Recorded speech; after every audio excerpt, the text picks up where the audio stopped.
Episode 8 part 2 में हमें बताया जाता है कि ग्रेट ली एम्पायर हमेशा से महिलाओं का सम्मान करता आया था। दुनिया के बाकी साम्राज्यों में जहां महिलाओं पर कड़ी पाबंदियां थीं, वहीं ग्रेट ली एम्पायर में ऐसा कुछ नहीं था। महिलाओं के सेना में भर्ती होने पर कोई रोक नहीं थी, बल्कि पूर्व सम्राट ने तो मिनिस्ट्री ऑफ राइट्स को आदेश दिया था कि महिलाओं के लिए एक अलग मिलिट्री अकोलेड सिस्टम बनाई जाए। यह दुनिया में पहली बार हुआ था कि किसी साम्राज्य ने महिलाओं के लिए मार्शल आर्ट्स और कल्टीवेशन में इस तरह का सम्मान स्थापित किया था। अब भाई, इस फैसले से कई लोग भड़क गए। लेक व्यू एकेडमी के विद्वानों ने इसका जबरदस्त विरोध किया। पूरे साम्राज्य में भारी आलोचना शुरू हो गई। यह इतना बड़ा मुद्दा बन गया कि कई राज्यों के लोग ग्रेट ली एम्पायर के खिलाफ हो गए। लगभग पूरा बौद्धिक समुदाय इस फैसले के खिलाफ खड़ा हो गया। अगर उस समय की जिंगचुन आगे नहीं आता तो यह फैसला वापस लिया जा सकता था। की जिंगचुन ने सीधे विरोधियों का सामना किया और सम्राट के फैसले का समर्थन किया। अगर वह न होता तो यंग एम्परर शायद इस दबाव को सहन नहीं कर पाता।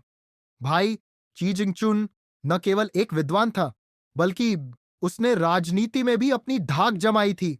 अब सीन बदलता है। अब बात हो रही है जूहे की। जब पहली बार जूही में मार्शल आर्ट्स की प्रतिभा देखी गई तो ली क्लैन ने उस पर भरपूर इन्वेस्टमेंट किया। उन्होंने बिना किसी संकोच के उसे ट्रेन किया और मार्शल आर्ट्स की दुनिया में आगे बढ़ाया। आज जो कुछ भी जूही बना है वह इसी समर्थन की वजह से है। और यही सब उसकी बेटी जूलू के साथ भी हुआ। क्लैन के पेट्रियार्क को यकीन था कि जूलू एक महान मार्शल आर्टिस्ट बन सकती है। पेट्रियार्क ने खुद जूहे से कहा था कि जूलू में 7वें टियर तक पहुंचने की क्षमता है। लेकिन अफसोस, जूलू दूसरे टियर पर ही अटक गई। अगर वह अपनी प्रतिभा के अनुरूप प्रदर्शन करती तो शायद वह अपने पिता से भी ज्यादा आगे निकल जाती। जूहे खुद 5वें टियर तक ही पहुंच पाया था और उसे यह बात हमेशा खलती थी। अब भाई, जूही को मार्शल आर्ट्स का असली नियम पता था। मन लो, अगर तुम सिर्फ अपनी टैलेंट के भरोसे लड़ते रहोगे तो तुम ज्यादा आगे नहीं बढ़ पाओगे। सच्ची मार्शल आर्ट्स उन्हीं की होती है जो लाइफ एंड डेथ बैटल्स में उतरने की हिम्मत रखते हैं। अगर मार्शल आर्टिस्ट अपने ब्रेक थ्रू का सही समय चूक जाए तो वह हमेशा के लिए वहीं अटक सकता है। जूही को अपने जीवन में यह कड़वा सच महसूस हुआ था। एक बार अगर मार्शल आर्टिस्ट अपना आत्मविश्वास और साहस खो दे तो फिर आगे बढ़ना लगभग नामुमकिन हो जाता है। अब बात आती है यंग मिस्टर्स ली बाओपिंग की। जूही और जूलू को विशेष रूप से उसके साथ भेजा गया था। वे दोनों अच्छे मार्शल आर्टिस्ट थे और सबसे बड़ी बात, वे पूरी तरह से लॉयल थे। जूही ने साफ कहा, हम भले ही असाधारण योद्धा न हो, लेकिन हम यंग मिस्ट्रेस के प्रति पूरी तरह से वफादार हैं। उनका कर्तव्य केवल मार्शल आर्ट्स का नहीं, बल्कि ली बाओपिंग का हर तरह से ख्याल रखना था। अब भाई, असल में ली बाओपिंग के साथ यात्रा करने वाला खुद पेट्रियार्क होने वाला था। लेकिन तभी कहानी में एक बड़ा मोड़ आ गया, अलियांग की एंट्री। अलियांग के आने के बाद पेट्रियार्क ने अपनी योजना बदल दी। वह तुरंत वापस शहर लौट आया। लेकिन क्यों? अब शहर में कोई रिस्ट्रिक्शंस नहीं था जिससे वह बिना किसी बाधा के spiritual energy of heaven and earth को अवशोषित कर सकता था। यह उसके लिए किसी ब्लेस्ड लैंड में रहने जैसा था, जहां क्यूल्टिवेशन और मार्शल आर्ट्स ट्रेनिंग का सबसे अच्छा मौका था। इसीलिए वह यह अवसर छोड़ने को तैयार नहीं था। अब उसका ब्रेक थ्रू बहुत करीब था। ली क्लैन का पैट्रियार्क अलियांग को पूरी तरह से भरोसेमंद मानता था। इसीलिए उसने खुद की जगह ली बाओपिंग की सुरक्षा की जिम्मेदारी अलियांग को सौंप दी। यानी यह सफर सिर्फ एक सामान्य यात्रा नहीं थी, यह ली बाओपिंग के लिए एक बड़ा परिवर्तन लेकर आने वाली थी। अब भाई, जूहे ने गहरी सोच में पड़कर कहना शुरू किया, हमारे पेट्रियार्क ली क्लैन के मुखिया बहुत खुले विचारों वाले और अनोखी सोच रखने वाले इंसान हैं। वह अपनी बेटी यंग मिस्ट्रेस बाओपिंग से बहुत प्यार करते हैं, लेकिन इसके बावजूद उन्होंने उसे इस सफर पर भेज दिया। यह सिर्फ एक यात्रा नहीं थी, यह एक परीक्षा थी। पेट्रियार्क ने कहा था कि यह सफर उसे खुद पूरा करना होगा। खासतौर पर सफर का आखिरी हिस्सा उसे अकेले तय करना था। यही वह हिम्मत और आत्मनिर्भरता थी जो ली क्लैन के किसी भी सदस्य के अंदर होनी चाहिए। लेकिन फिर जूहे हल्का हंसा और बोला, वैसे मैंने अभी एक बात नहीं बताई। जब पेट्रियार्क ने यह कहा तो तुरंत बाद वे खुद ही बड़बड़ाने लगे। बॉपिंग अभी 10 साल की भी नहीं हुई, इतनी जल्दी उसमें ये सब गुण लाने की क्या जरूरत है? भाई, मतलब पेट्रियार्क बाहर से सख्त थे लेकिन अंदर से पूरी तरह बिखर रहे थे। जूही ने आगे बताया, जब पेट्रियार्क ने यह फैसला लिया कि वह उसे छिपकर फॉलो नहीं करेंगे, तो उन्होंने हर कुछ कदम पर पीछे मुड़कर देखा। ऐसा लग रहा था जैसे एक बच्चा अनिश्चित हो कि उसे जाना चाहिए या रुक जाना चाहिए। यह पहली बार था जब मैंने हमारे पेट्रियार्क को इस हालत में देखा। भाई, अब यह पूरी तरह साफ था, पितृपुरुष अपनी बेटी को छोड़कर जाने के लिए बिल्कुल तैयार नहीं थे। जूही ने आगे बताया कि यंग मिस्ट्रेस बाओपिंग का जूलू से गहरा रिश्ता था। बाओपिंग हमेशा जूलू से मार्शल आर्ट्स, जीवन और दूसरी चीजों के बारे में बातें करती थी।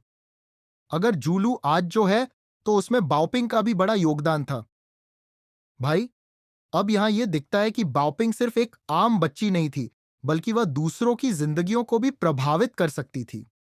यह सब सुनकर चेन पिंगन ने चैन की सांस ली और बोला, अंकल जूहे, मुझे खुशी है कि बाओपिंग के साथ आप और जूलू हैं।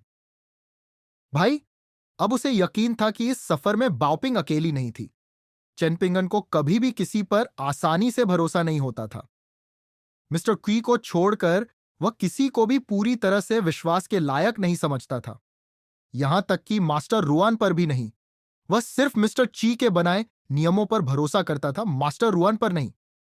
भाई, यहां उसकी सोच साफ दिखती है, वह सिर्फ शब्दों पर नहीं बल्कि कर्मों पर विश्वास करता था। अब जूही ने चेन पिंगन के कंधे पर हाथ रखा और वह चौंक गया। भाई, चेन पिंगान का शरीर पतला और दुबला पतला था, लेकिन उसकी हड्डियां लोहे जैसी सख्त थीं। जूही ने तुरंत समझ लिया, यह साधारण लड़का नहीं है। अगर इसकी हड्डियां इतनी मजबूत हैं, तो यह साधारण मार्शल आर्टिस्ट से कहीं आगे जा सकता है। फिर उसे याद आया कि इस लड़के ने अकेले माउंटेन मूविंग ऐप का सामना किया था। जूही ने खुद स्वीकार किया कि वह कभी ऐसा नहीं कर सकता था। मैं तो 40 का भी नहीं हुआ, लेकिन मैंने हिम्मत खो दी, और यह लड़का अभी शुरुआत कर रहा है। क्या मैं इतनी जल्दी हार मान चुका हूं? भाई, अब यहां जूही की खुद पर निराशा दिखती है। वह एक समय में शक्तिशाली था, लेकिन अब उसे एक युवा लड़के से भी खुद को कमतर महसूस हो रहा था। अब जूही ने थोड़ा हल्के अंदाज में कहा, मैंने कभी इस शहर से बाहर कदम नहीं रखा, लेकिन पेट्रियार्क ने मुझे बाहरी दुनिया के कुछ अनकहे नियम बताए हैं। अब यहां कुछ गहरे तथ्य निकल कर आते हैं। बाहर की दुनिया में किसी मंक से उसका नाम मत पूछो, किसी डाओइस्ट से उसकी उम्र पूछना अपशकुन माना जाता है।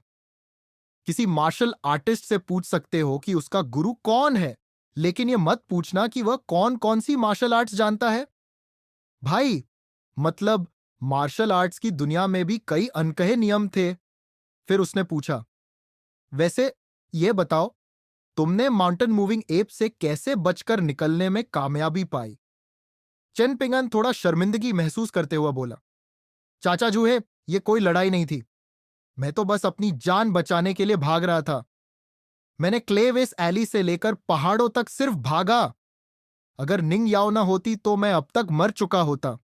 भाई, मतलब कि यह जीत उसकी मार्शल आर्ट्स की ताकत से नहीं बल्कि किस्मत और निंग याओ की वजह से मिली थी।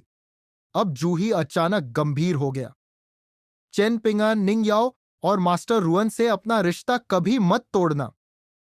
चेन पिंगन को यह सुनकर अजीब लगा और उसने पूछा, ऐसा क्यों?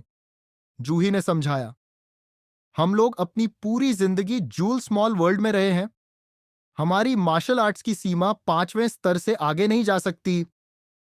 बाहर की दुनिया अलग है, वहां लोगों के बीच फर्क बहुत बड़ा होता है। भाई, अब यहां जूही एक गहरी बात कह रहा था। सिर्फ मार्शल आर्ट्स नहीं बल्कि बाहरी दुनिया का हर नियम अलग था।